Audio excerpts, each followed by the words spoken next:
بسم الله الرحمن الرحيم. الحمد لله رب العالمين، والصلاة والسلام على أشرف الأنبياء والمرسلين سيدنا محمد وعلى آله وصحبه أجمعين. قال المصنف رحمه الله تعالى في القرآن العظيم عن أبي هريرة رضي الله عنه قال قال رسول الله صلى الله عليه وسلم بعدما كان أمر بحرق فلان وفلان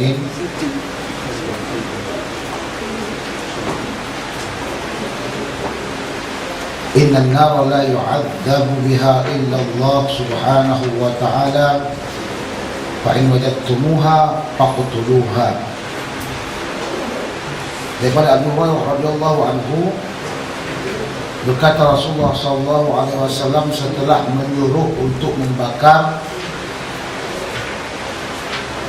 dua orang laki-laki yang Rasulullah SAW suruh.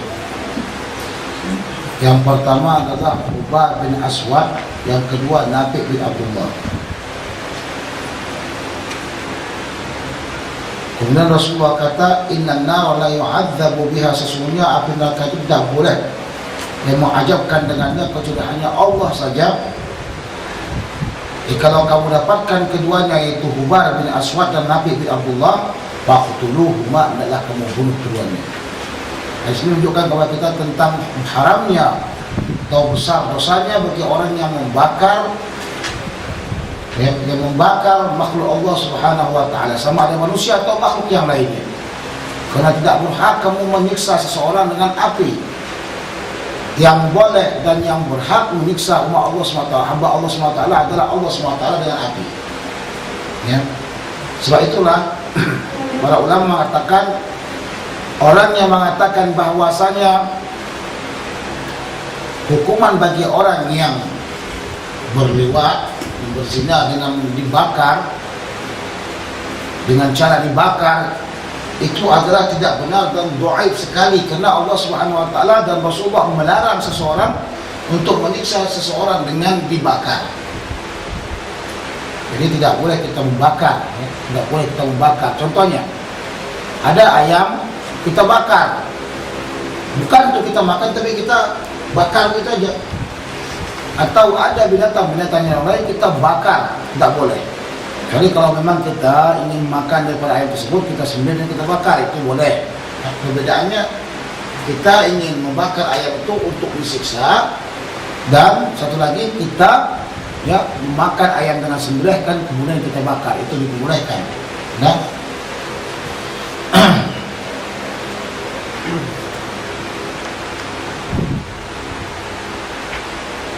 demikian lagi, apakah kalau kita kata orang-orang yang membunuh dirinya dengan membakar? Sekarang sudah makin santer, makin musyawarah, makin banyak orang-orang yang membunuh dirinya dengan membakar. Diawali dengan Muhammad Bouazizi daripada Tunis, sampai kepada seorang pemuda di Cina baru-baru ini, 1 atau 2 hari baru ini, seorang pemuda Cina membakar dirinya. Dia kata hidup Tibet, hancur Cina. Kalau mereka buat seperti itu, tak ada apalah. Mereka itu tak punya agama, mereka itu tak punya undang-undang. Tapi kita umat Islam tidak boleh membunuh diri saja, tak boleh, apalagi membakar dengan api. Ya, sebab yang berhak membakar dengan api itu dan menyiksa dengan api itu hanya Allah Subhanahu wa taala. Tadi kata saya, waktu Muhammad Bouazizi yang membunuh diri dengan api, membakarkan dirinya dan menyalakan apinya dengan solar dan benzin, itu saya kata 2 dosanya. Yang pertama membunuh, yang kedua membakar dengan api. Enggak. Sebab Rasulullah melarang kita membakar dan menyiksa orang dengan api. Dia bukan syahid. Siapa yang mengatakan dia syahid, salah kaprah. Tolong baca Al-Quran dan Sunnah Rasulullah SAW, dan jangan kamu terikut-ikut. Berdemonstrasi, silakan, jalannya silmi. Ya, tidak boleh kamu buatkan macam-macam. Kau hancurkan ini, kau hancurkan, tak boleh. Kan tujuan kamu untuk demonstrasi itu apa? Untuk menyampaikan suara saja, tapi kenapa untuk bunuh diri? Jalan Allah kasihkan sama kamu banyak lagi dengan berbagai macam. Tapi kalau kamu bunuh diri kamu sendiri, itu tidak benarkan. Dan ulama juga mengatakan Kalau kamu bunuh diri kamu atau kamu tidak makan, namanya demonstrasi dengan cara tidak makan, dengan kelaparan, itu juga diharamkan karena kembali kepada darurat. Wa tubihul mahzurat, katanya itu untuk yang darurat kepada membolehkan haram. Ini kita la darara wa la darara. Kamu tidak boleh memudaratkan diri kamu. Haram punya kamu memudaratkan diri kamu. Nah, darul mafasid muqaddamun li jalbil masalih. Menolakkan daripada kemudaratan itu lebih didahulukan daripada mencari kemaslahatan. Jadi Allah Subhanahu wa taala berikan kamu jiwa diri, maka wajib kamu jaga karena itu adalah amanah. Tiba-tiba kamu bunuh diri kamu dengan api, dua dosanya. Hati-hati. Jangan tergiur dengan fakta orang mengatakan syahid. Coba bayangkan kalau kamu seorang guru, tiba-tiba anak murid kamu mengancam, guru kalau nggak menaikkan saya akan bunuh diri dengan bakar api. Kira-kira kamu najakan nggak? Kamu najakan anak tersebut yang mengancam diri, kalau sekiranya kamu tak naikkan, dia akan bunuh diri. Kamu naikkan dia? Tidak. Kita katakan sama dia, kalau kamu ingin naik, dia belajar. Jangan ancam diri kamu dengan membunuh. Betul? Orang-orang yang seperti itu hanya orang-orang yang putus harapan rahmat dari Allah SWT. Sebab itu sebagian orang mengatakan kafir. Kafirnya kafir putus nikmat. Nah, sebab Rasulullah tak pernah katakan orang yang bunuh diri itu kafir. Mereka adalah orang-orang yang fasik.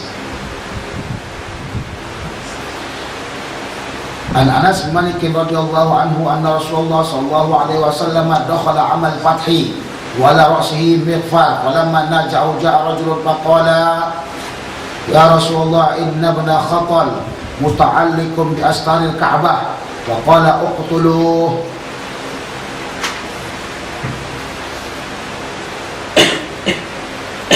Daripada Anas bin Malik radhiyallahu taala anhu, ketika Rasulullah SAW memasukkan masuk ke kota Makkah pada tahun Amul Fathi, ini Al-Mul Fathi tidak sebutkan kota Makkah, alifnya ahli dhihni idhuma fil ghar, tidak sebutkannya gharu Hira, idhamu Thawr. Dan di atas kepala Rasulullah SAW yang mulia itu adalah terdapat topi besi. Nah, topi besi ini, topi besi Rasulullah SAW, ya, itu adalah untuk penghalang daripada pukulan pedang bagian kepala. Jadi diikati dengan apa? Serban gitu kan, biasanya dikati dengan serban. Jadi begini, kalau dikatakan mighfar tidak salah, kalau dikatakan pakai serban juga tidak salah. Mighfar itulah toqiyah, penutupnya kepala. Sementara imamah itu yang dililitkan. Di dalam riwayat mengatakan kan Nabi SAW kharaja fi fathil Makkah bi'imamati sauda. Rasulullah keluar pada Fathul Makkah dengan serban yang berwarna hitam. Berarti maksudnya di situ adalah mighfar yang digunakan kemudian dililitkan dengan serban. Kadang-kadang dalam riwayat lain mengatakan karena Nabi SAW dakhala fi fathil Makkah bimighfar. Jadi yang menceritakan bukan serbannya tapi yang penutupnya. Ini menunjukkan kepada kita bahwa Rasulullah SAW masuk ke dalam kota Makkah bukan dalam keadaan ihram. Andai kata dalam keadaan ihram, tentu kepala beliau tidak akan tertutup, ya.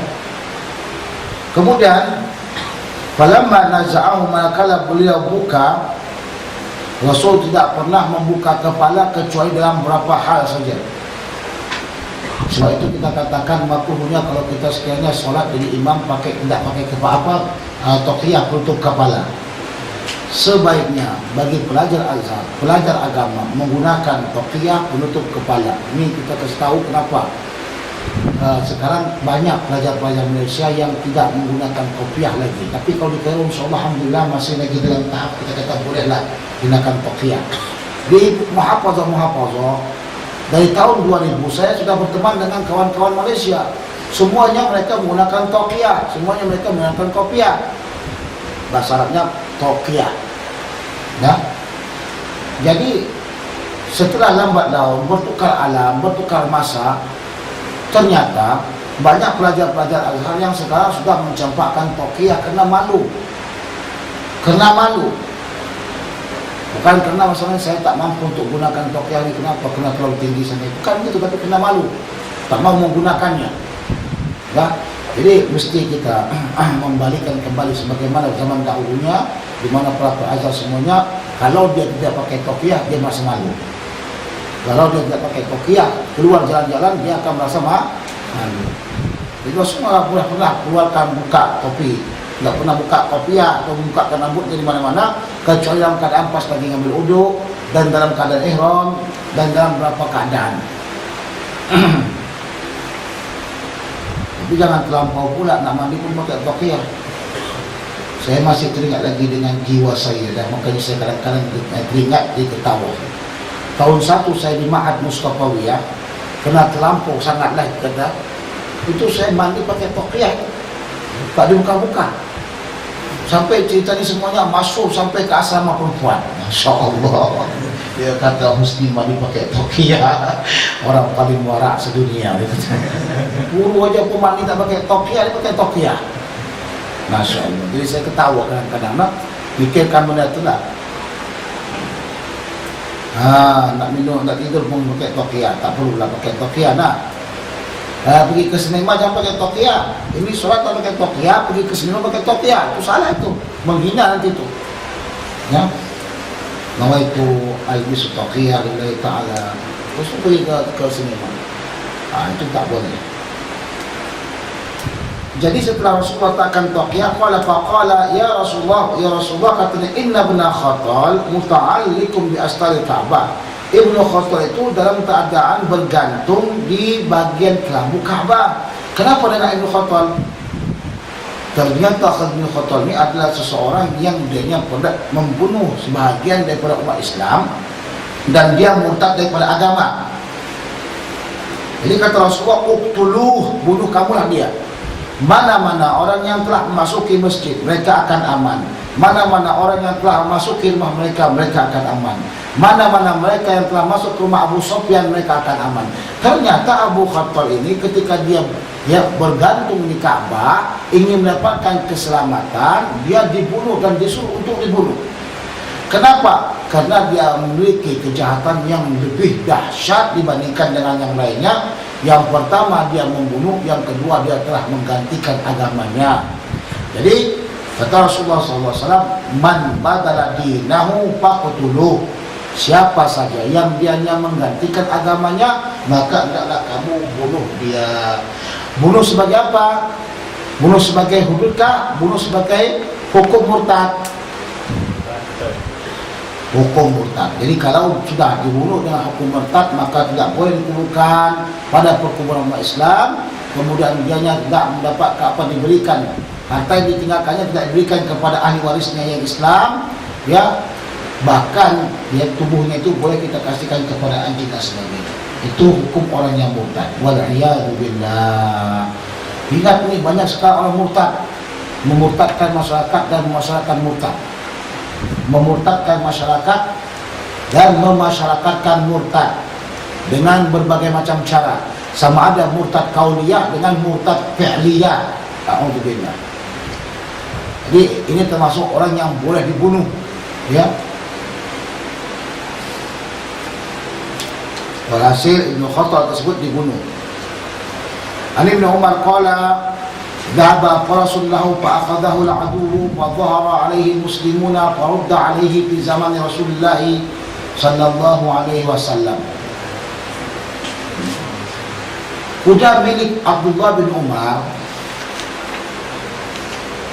ya, berjalan dan berlari, fa'akhadahu adu, maka diambil oleh musuh.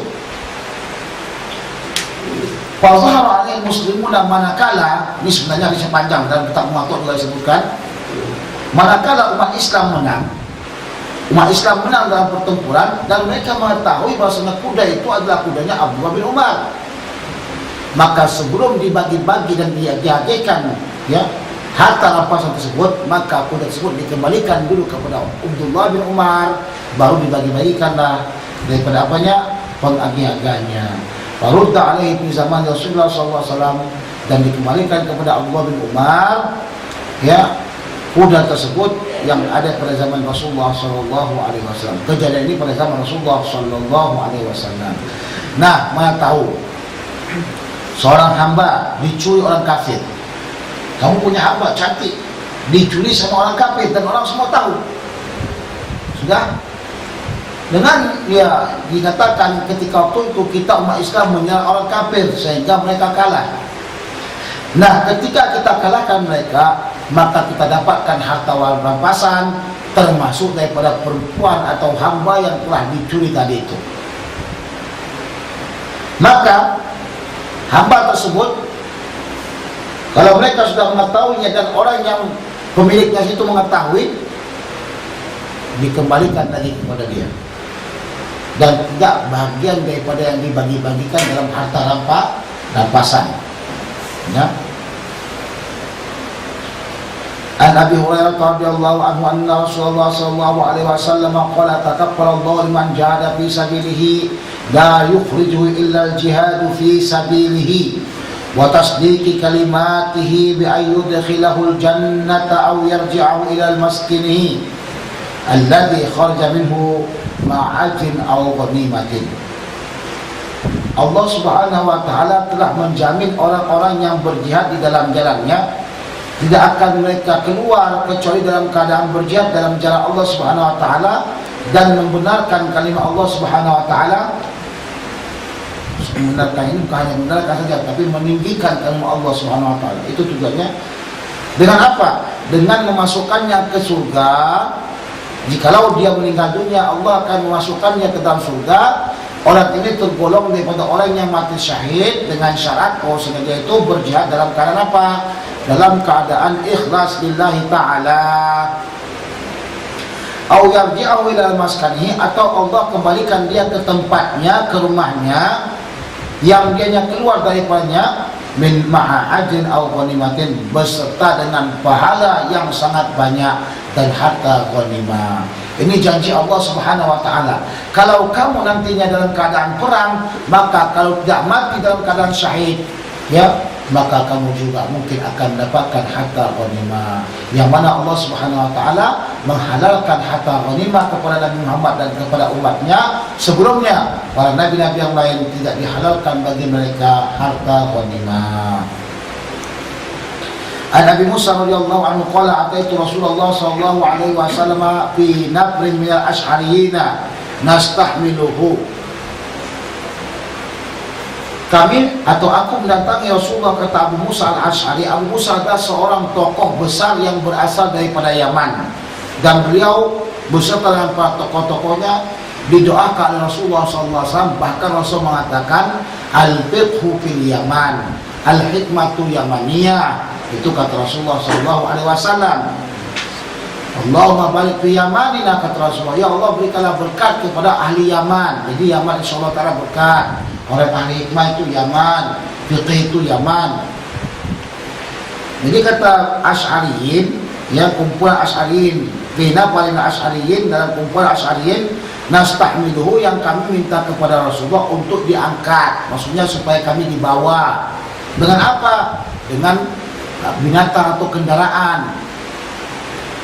Apa kata Rasulullah? Wallahi la ahmilukum wa ma indi ma ahmilukum alaih.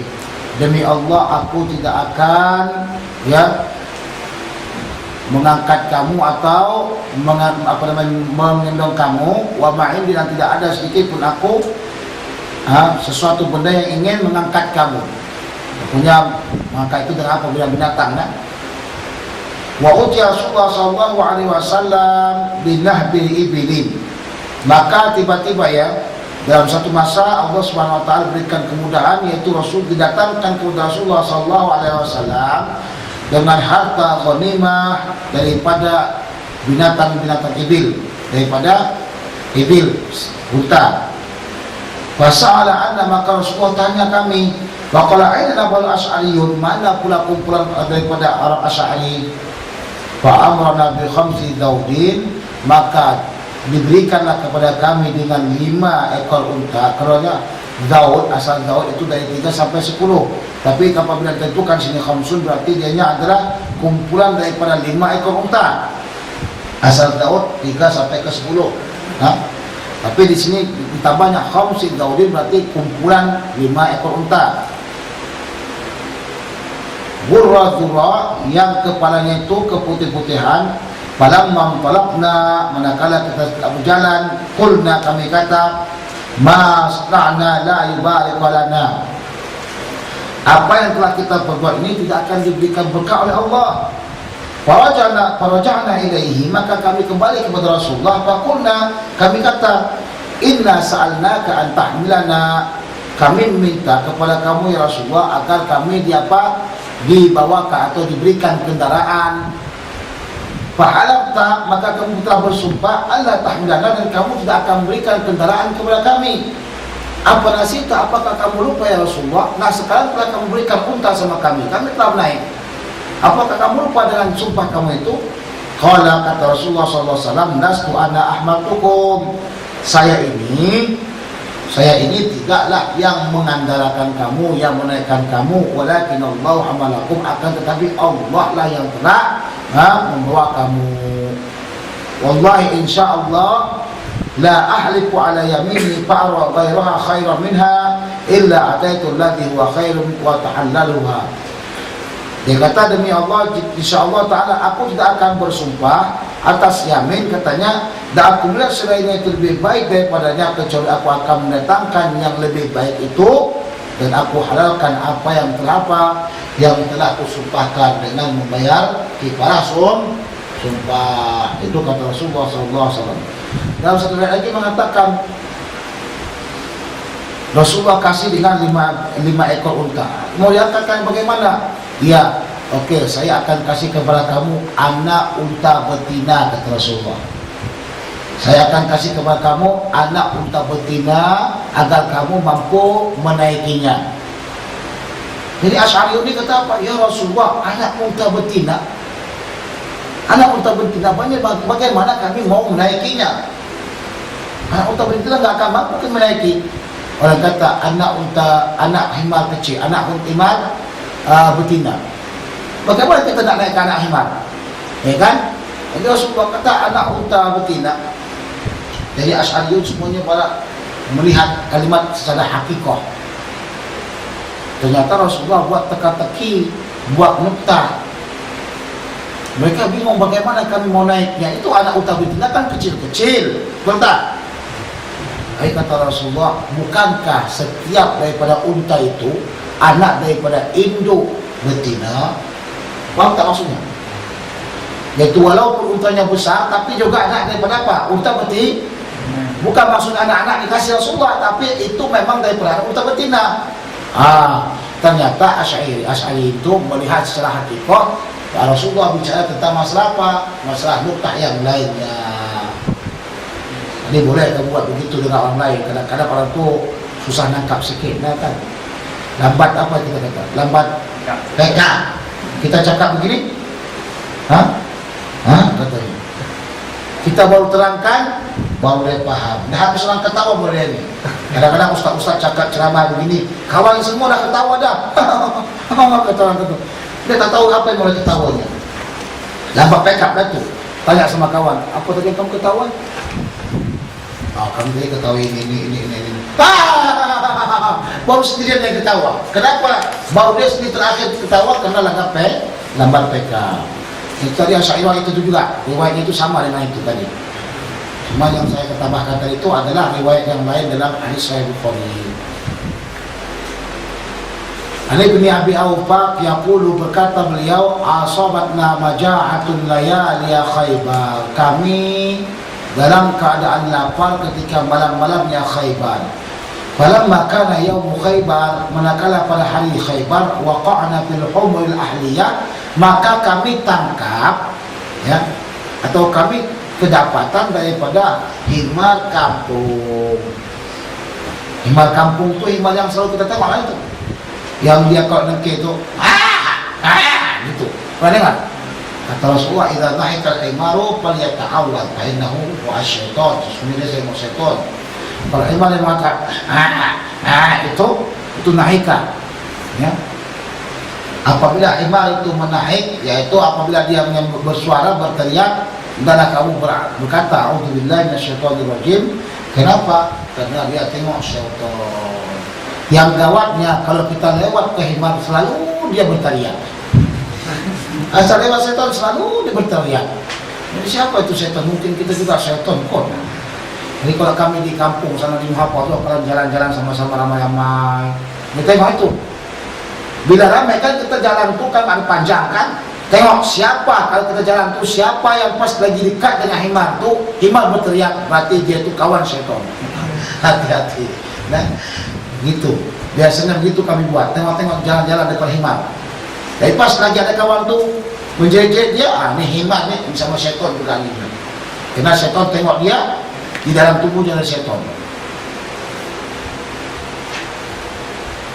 Fantahadlaha, maka kami sembelihkan himar tersebut. Falamma ghalatil qudur, manakala telah panaslah periuk, dibuat periuk besar, dibakar. Nada mudadi Rasulullah SAW, maka datanglah orang yang manggil daripada utusan Rasulullah. Apa katanya? Afiul qudur, tumpahkan kamulah yang apa yang di dalam periuk tersebut. Wala tat'amu, jangan kau makan min luhumil humri syai'an, daripada daging ya himar. Bahasa Indonesianya daging keledai atau keledai. Indonesia bahasanya apa? Keledai juga. Ada keledai, ada kedelai. Dan saya sebut kedelai, kacang kedelai itu, kacang soya itu kacang kedelai namanya. Keledai, himar. Jadi ada keledai dan ada kedelai. Satu boleh dimakan, satu tak boleh dimakan. Ini yang saya sebut. Nah, hampir mirip saja dia. Jangan kamu makan daging kedelai pula keledai. Kalau Abdullah, berkata Abdullah, fakulna, kami kata, innama naha Rasulullah SAW anha li'anna lam tukhammas. Kata Abdullah, itu Abdullah bin Mas'ud, Rasulullah larang itu kerana katanya belum lagi dibagi 5. Qala wa qala akharuna, yang lain berkata Allah Rasulullah mengharamkannya dengan setelah putus, bukan disebabkan ini itu, setelah putus, bukan sebab yang lain. Wa sa'atu Sa'id bin Mujayyid faqala harrama habattah, Rasulullah haramkan dengan secara putus. Mana kata asal cerita asbab wurudnya. Jadi kalau Al-Quran turun namanya asbabun nuzul, kalau hadis datang namanya asbabul wurud. Asbabul wurudnya ada orang berkata kepada Rasulullah, ya Rasulullah, sudah tidak ada lagi himar. Kenapa? Karena semuanya orang potong himar. Kalau sudah himar tidak ada lagi, bagaimana kami ingin memanfaatkan dan menggunakan kendaraan yang paling mudah? Karena hison, kuda itu lebih mahal menikah dengan himar. Maka datanglah amaran perintah Rasulullah SAW tentang pengharaman himar pada tahun yang ke-7 daripada Hijrah. Seterusnya, kalau diharamkan himar, ternyata sekarang himar makin banyak. Ya Allah, itu perjalanan himar makin banyak aja begitu kan. Kalau macam kita, sekecil-kecil kota di kampung kita, contoh kota Medan itu kecil dibandingkan dengan Kuala Lumpur. Kota Medan dibandingkan Kuala Lumpur, bangunan-bangunannya lebih kecil dibandingkan Kuala Lumpur. Tapi kawasan dan luasnya itu lebih besar dibandingkan Kuala Lumpur. Itu sebelum masuk ke kota Medan itu banyak. Mamnu, dilarang bawa binatang berkaki 4. Tak boleh di sana masuk binatang berkaki 4. Nah, itu di Medan, apalagi di Kuala Lumpur. Tentu saya bacaan jauh-jauh baca tidak boleh di situ ada binatang berkaki 4. Nah, jadi kalau kuda, himar kah, kambing kah, pokoknya kaki 4 tidak boleh berada di Kuala Lumpur. Kenapa? Karena merusak pandangan kan gitu. Tapi jangan heran kalau kamu lihat nanti kota Kairo, himar bertumpuk, kayaknya juga bertumpuk. Tengok sepanjang jalan kayaknya Masya Allah, sudah baunya pun Masya Allah, pencemaran udara. Nah, diperbolehkan. Kenapa? Karena orang Mesir ini tasamu. Ini apa namanya? Tasamu.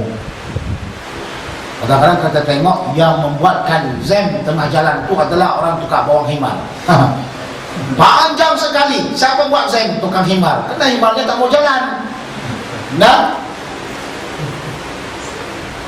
jadi himar haram. Bagaimana kalau banyak sekali himar tersebut? Tidak juga dihalalkan karena Allah telah mengharamkannya secara al-battah. Ya.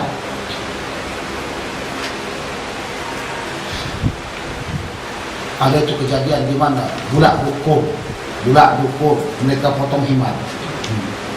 Mereka potong himar dan mereka panggang, mereka jual. Banyak orang beli. Kenapa? Karena harganya murah. Ini orang-orang kampung semua kata, Masya Allah itu mat'am yang itu, kenapa sih dagingnya murah sangat? Banyak orang beli. Ada yang makan begitu. Tiba-tiba polisi datang masuk ke situ.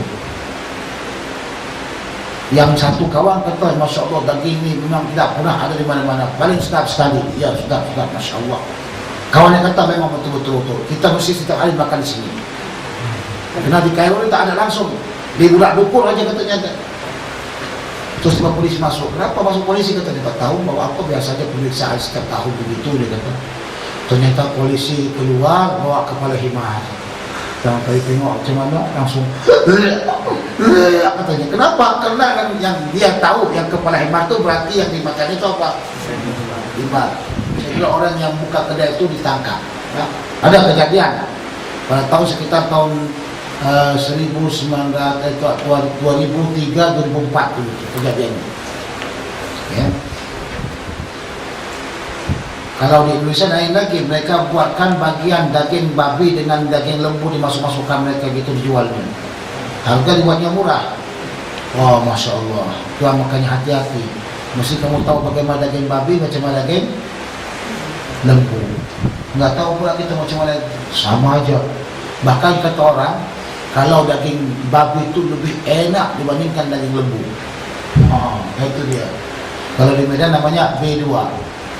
Babi, B2 itu babi lah, B itu ada 2. Babi panggang paling banyak di Medan. Kalau pergi ke Medan hati-hati. Kalau ada WhatsApp bacanya di sini tersedia B2, B1, hati-hatilah itu tempat B2 lagi. Kalau pergi kamu ke Danau Toba atau Tasik yang indah, yang paling besar di Nusa Tenggara, Tasik itu berkeliaran, situ babi banyak. Hati-hati sedikit kamu dimakannya.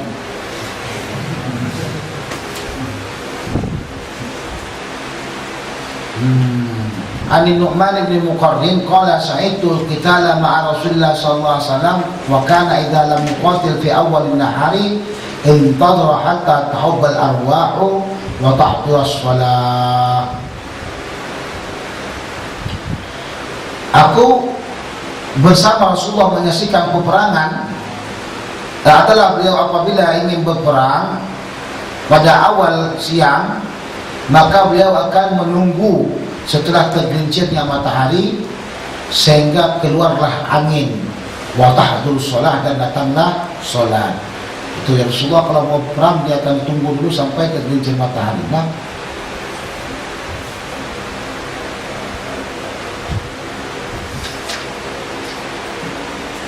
An Asma binti Abi Bakar qalat qadimat alayya ummi wa hiya musyrikah.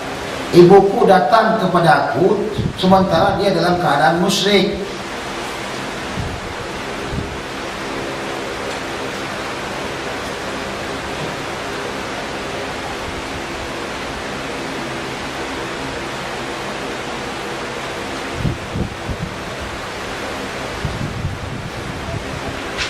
Siapa namanya?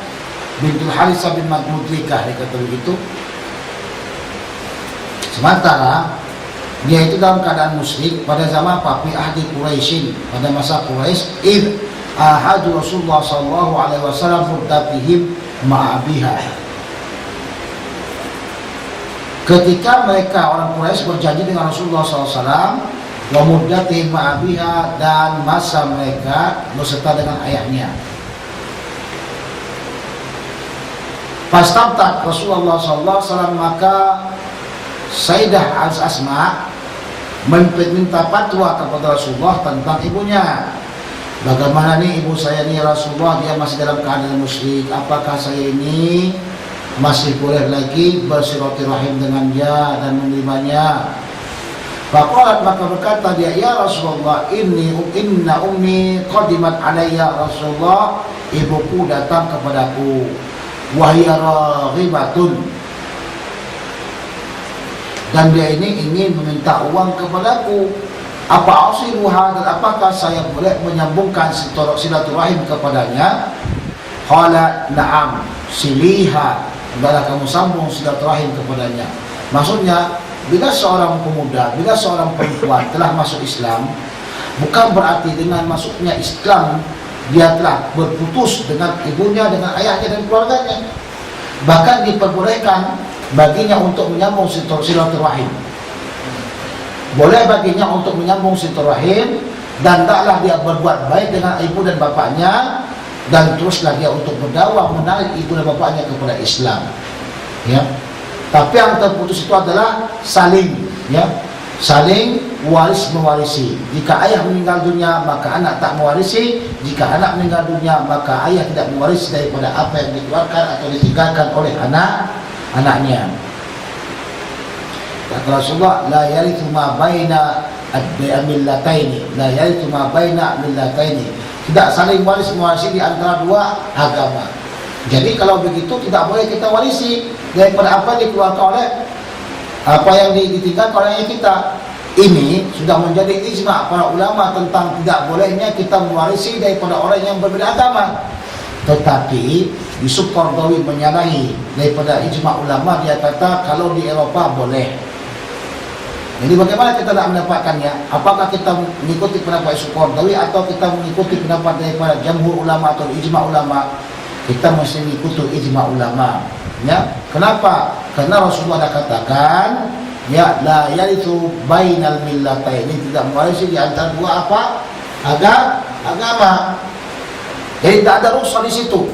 Tapi Qaradawi kata, ya orang di Eropah ya biasalah, dia kata di sana kejadiannya sekarang di Eropah bahwanya sang anak itu kan dalam keadaan miskin, ayahnya kaya, ayahnya nggak mau masuk Islam, tiba-tiba anak tersebut ya melihat ayahnya meninggal dunia, semestinya harta tersebut kembali kepada anaknya. Itu tidak diperbolehkan. Warisan tersebut tidak diperbolehkan, diambilnya. Kenapa? Haram hukumnya. Kita sudah dengar cerita tentang masalah Shibli tentang masalah Haris Al-Muhasibi, yang mana Haris Al-Muhasibi ini adalah ayahnya seorang yang kaya sekali, tapi karena ayahnya itu Rafidah, ketika meninggal ayahnya meninggalkan banyak harta, tapi yang Haris Al-Muhasibi tidak pernah mengambil sepeser pun daripada duit ayahnya.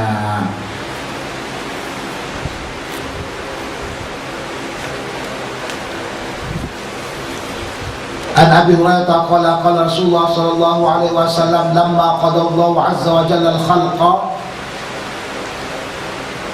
manakala Allah subhanahu wa ta'ala telah menciptakan makhluk, kata fi kitabih bahwa indahu fawqal arsy inna rahmati ghalabat ghadabi. Maka Allah subhanahu wa ta'ala menuliskan dalam kitabnya di Lauhul Mahfuz bahwa indahu fawqal arsy, yang dia itu di sisinya di atas aras, inna rahmati, sesungguhnya rahmatku aku itu mengalahi daripada kemarahanku. Jadi betapa besarnya dosa kita, betapa besarnya kesalahan kita, betapa banyaknya dosa kita. Tapi kalau sekiranya kita minta ampun kepada Allah Subhanahu wa ta'ala, maka Allah akan mendahulukan kemaafannya, mendahulukan rahmatnya kepada kita daripada ghadabnya.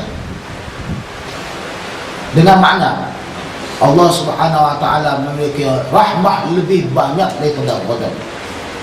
Maka mintalah rahmatnya dan mintalah kamu jauh daripada ghadabnya Allah Subhanahu wa ta'ala. Sebab itulah selalu senantiasa para ulama-ulama membacakan hadis ar-rahimuna yarhamukumur rahmanu tabaraka wa ta'ala irhamu man fil ard yarhamkum man fis sama'. Jika seseorang yang Allah Subhanahu wa ta'ala rahmatkan, maka Allah Subhanahu wa ta'ala akan masukkan dia ke dalam surga. Jadi apabila ada orang yang berbuat dosa, dia tidak pernah minta kepada Allah Subhanahu wa ta'ala pengampunan, meninggal dengan demikian saja. Kalau Allah inginkan dia masuk surga, masuk surga. Masuknya surga itu disebabkan rahmat Allah Subhanahu wa ta'ala. Coba bayangkan, alhamdulillah kita punya Tuhan yang namanya, ya, kita katakan lebih besar rahmatnya dibandingkan ghadabnya. Tapi kita punya kawan kadang-kadang lebih besar marahnya daripada rahmatnya. Betul tak? Allah Subhanahu wa ta'ala lebih besar rahmatnya daripada ghadabnya. Tapi kita punya kawan, punya pemimpin atau punya teman yang lebih besar marahnya daripada ghadabnya, daripada rahmatnya. Contoh, di Mesir, Hosni Mubarak sudah jatuh. Mampukah kamu memaafkan Husni Mubarak yang banyak ya mencuri uang pemerintahan? Mampukah kamu memaafkannya? Andai kata kamu penduduk Mesir lah, saya banyak tanya kepada orang Mesir, dia kata tidak mampu saya memaafkannya, saya akan bunuh mereka, akan saya tuntut dan sebagainya. Kamu pribadi juga begitu kan? Jadi alhamdulillah ta'ala, Tuhanku Allah SWT maha pengampun dan maha perahmat. Andaikan Tuhanku seperti orang Mesir, saya aku ini tidak akan pernah masuk surga. Pernah kamu pikirkan itu? Kamu hidup di dunia ini, keluar dari rumah sudah buat dosa, kemana-mana buat dosa, belik mata buat dosa. Andaikan Tuhan kita pas seperti orang Mesir yang suka intiqam, suka balas dendam, saya rasa tidak ada di dunia ini orang yang masuk surga. Tapi karena Allah SWT lebih mendahulukan rahmat, sebagaimana Rasulullah SAW, bukankah Rasulullah SAW itu Al-Quran yamsi fil ardi, betul? Rasulullah dan Al-Quran yamsi fil ardi. Kata Sayyidah Aisyah, kana khuluquhul Quran, akhlaknya Al-Quranul Karim. Jadi manakala Rasulullah SAW menakluk kota Makkah, dia kata apa? Idhabu antum tulaqa, pergilah kamu semuanya itu bebas. Jadi semuanya orang yang ada di Makkah itu bebas. Orang yang telah pernah menghina Rasulullah, orang yang memerangi Rasulullah, orang yang menyakiti hati Rasulullah, orang yang mencaci dan mencela Rasulullah, orang yang semua itu semua dapat dimaafkan Rasulullah sallallahu alaihi wasallam. Siapa yang mengajarnya? Allah. Kenapa? Karena Allah Subhanahu wa taala lebih mendahulukan rahmat daripada azab. Sebab itu carilah teman yang dianya lebih banyak rahmatnya daripada azab dan kemarahannya. Carilah istri yang lebih banyak rahmatnya daripada kemarahannya dan balas dendamnya. Ya, jika kau cari teman yang lebih banyak dan mendahulukan marah, itu tidak ada kebaikan bagi diri kamu.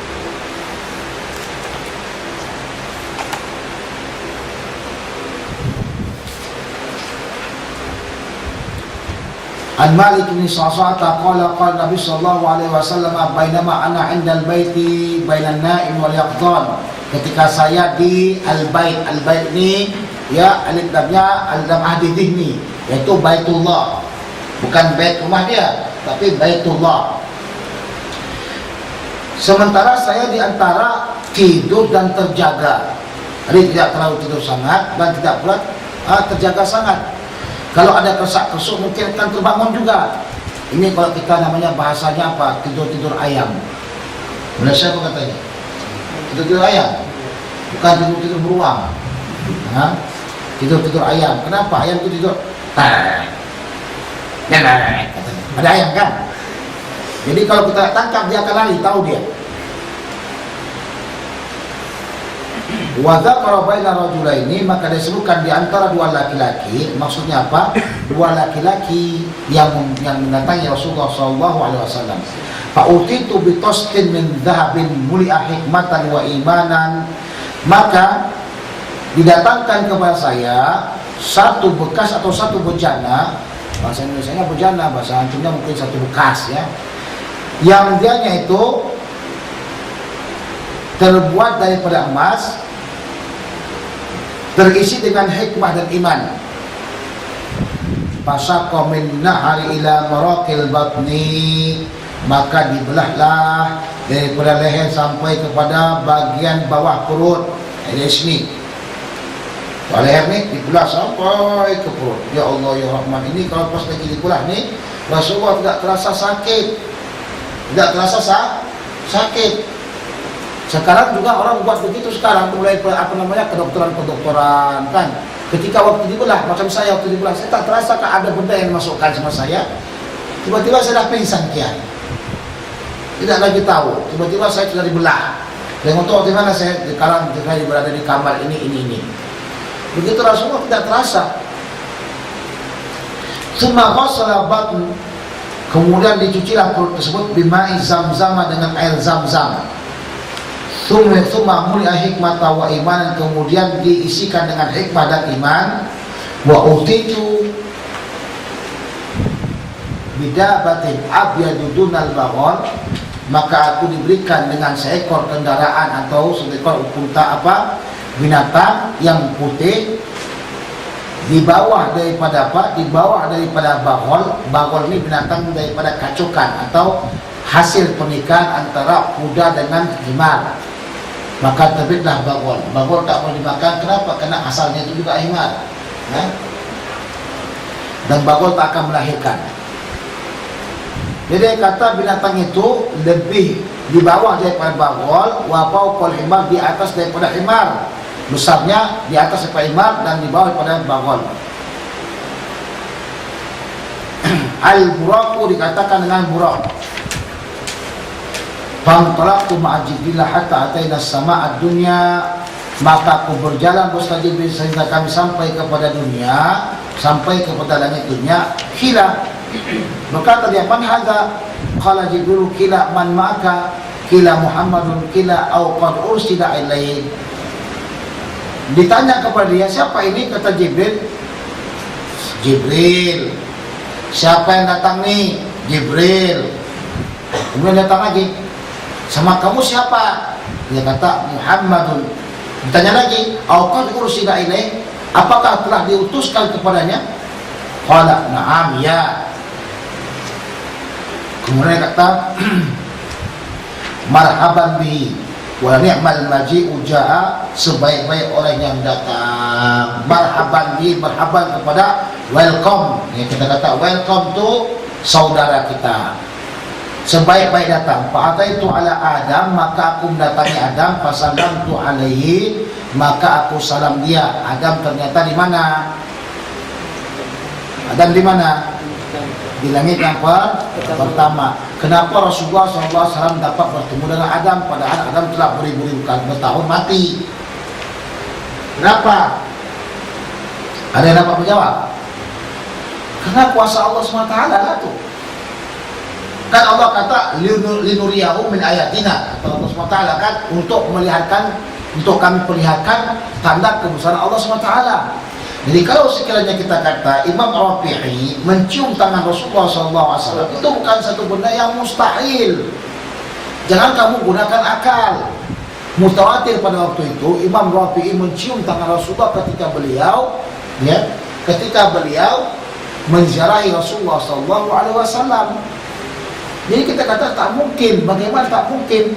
Rasulullah saja berjumpa dengan para nabi-nabi yang telah terdahulu, padahal mereka semuanya sudah meninggal dunia. Jadi benda tersebut tidak benda yang tidak mustahil.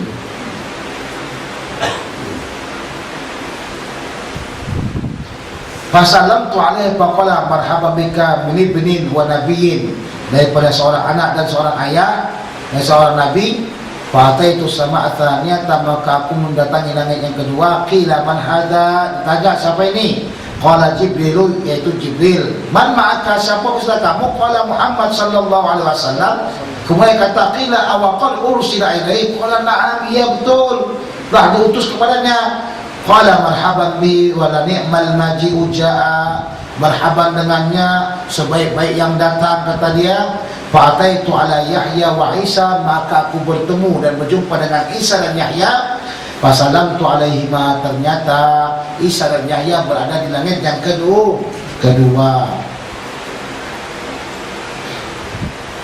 Yahya ini, Yahya dalam keadaan sudah meninggal dunia dihidupkan. Tapi yang namanya Isa, dianya itu dinaikkan oleh Allah Subhanahu wa taala ke langit dan akan diturunkan lagi nanti insyaallah taala di akhir-akhir masa dekat dengan kiamat. Dan dialah yang Allah takdirkan untuk membunuh siapa? Membunuh Dajjal. Tidak ada yang di dunia ini mampu untuk membunuh Dajjal kecuali Nabi Isa, karena Allah dah takdirkan dia yang membunuh Dajjal.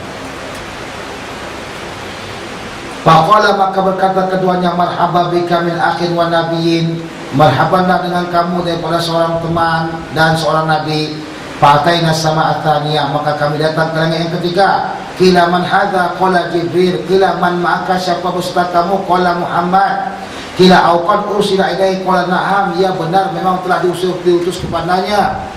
Qila marhaban wal na'mal maji'u ja'a. Fa'ataitu Yusufa, datanglah saya kepada Yusuf, fasallamtu alaihi, maka aku salamkan dia. Qala marhaban bika min akhin wa nabiyyin, marhaban dengan kamu seorang saudara dan seorang nabi. Fa'ataina sama'a rabi'ah, maka kami datangkan dan ke langit yang keempat. Qila man hadha, siapa ini? Qala Jibrilu. Qila man ma'aka? Qila Muhammad sallallahu alaihi wasallam.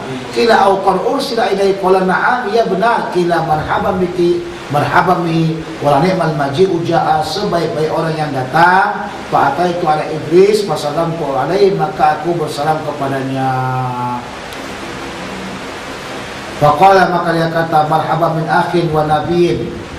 Fa'ataina sama al-khamisah, maka kami datangkan ke langit yang kelima. Qila man hadha? Qala Jibril. Qila wa man ma'aka? Qala Muhammad. Qila awa qad ursila ilaihi? Qala na'am.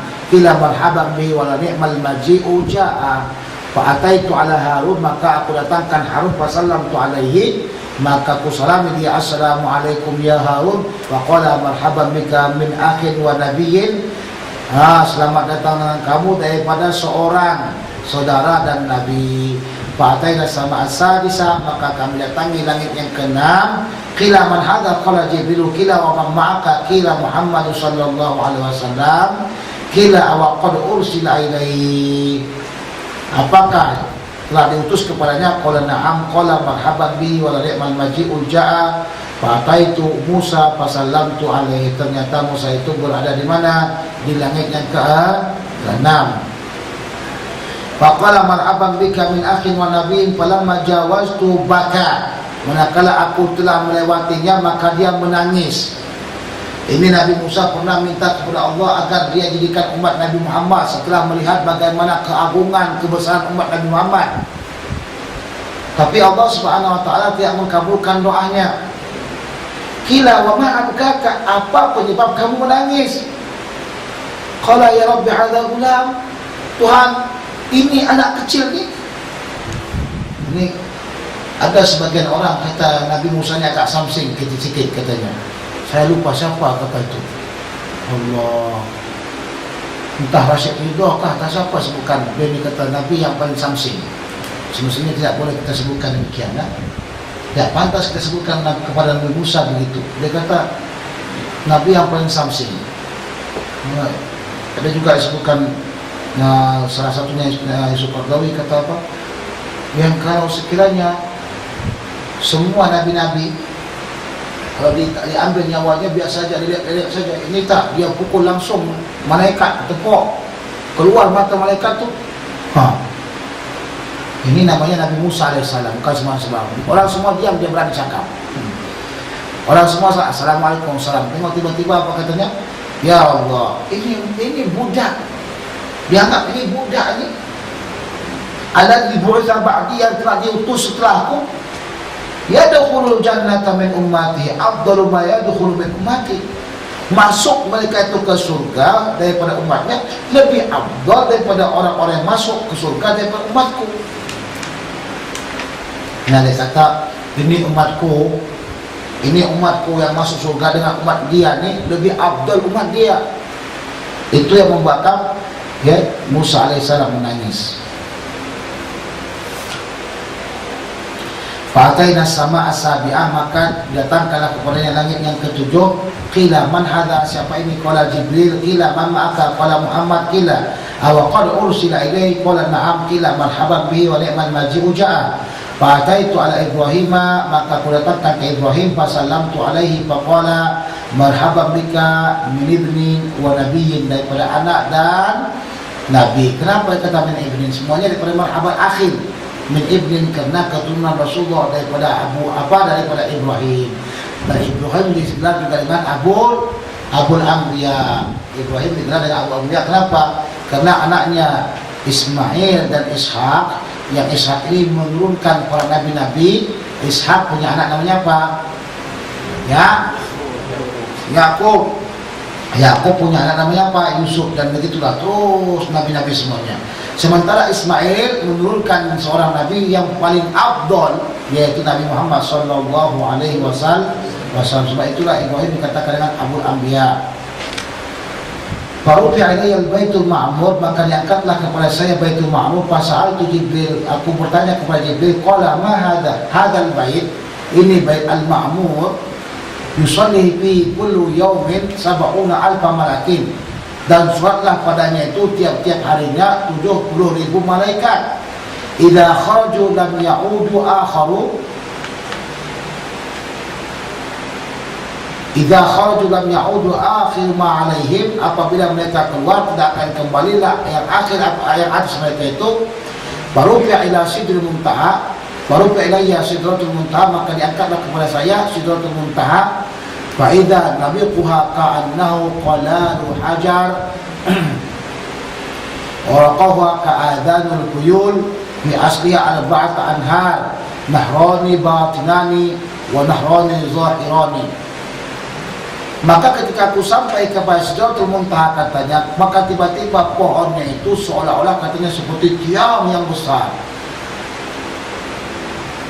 Karena uqalul hajar, seperti tiang yang besar yang seperti apa di tempat dekat dengan Madinah. Ada nama di Madinah ada tiang besar di Hajar. Di mana di Madinah Al-Munawwarah ada tiang besar di Madinah Al-Munawwarah, seperti itulah dia.